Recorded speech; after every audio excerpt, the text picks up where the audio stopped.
Le viager est très intéressant aussi pour les acquéreurs. Il est intéressant pour les vendeurs, puisque ça les rassure et ça leur permet de toucher de l'argent.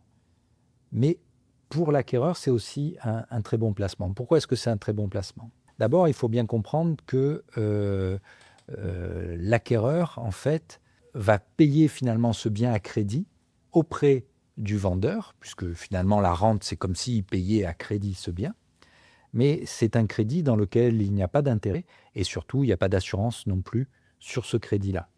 D'accord? Donc, ça veut dire que ce crédit qui est accordé par le vendeur est un crédit qui est juste le coût de la vie qui augmente chaque année qui va venir intervenir. Mais il y a pas d'intérêt. Donc ça, c'est un intérêt financier qui est majeur, c'est-à-dire qu'on se passe de l'intervention d'une banque avec toutes les contraintes que ça peut avoir.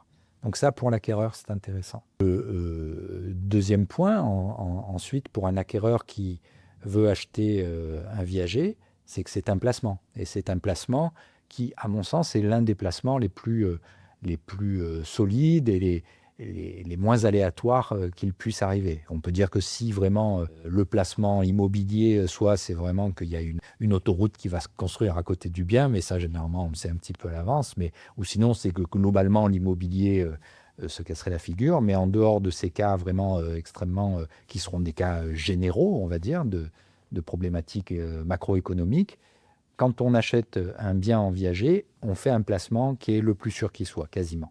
Donc, ce qui veut dire qu'on retombe sur ses pattes financièrement parce que on paye le bien au temps T. Et lorsqu'on va pouvoir revendre le bien, même si on a payé un certain nombre de rentes pendant un certain temps, quand on va récupérer le bien, il aura une valeur il y a de fortes chances pour que ça ait pris de la valeur. D'accord? En tout cas, si on se réfère à ce qui s'est passé ces 30 ou 40 dernières années, l'immobilier a toujours pris de la valeur avec plus ou moins des hauts et des bas, mais de manière générale, quand on regarde la courbe, ça a pris sa valeur. Donc au moment où on va payer un bien à un certain prix, et quand on va le récupérer à un prix qui risque d'être supérieur. Donc là aussi, ça veut dire que c'est un investissement qui va rapporter de l'argent.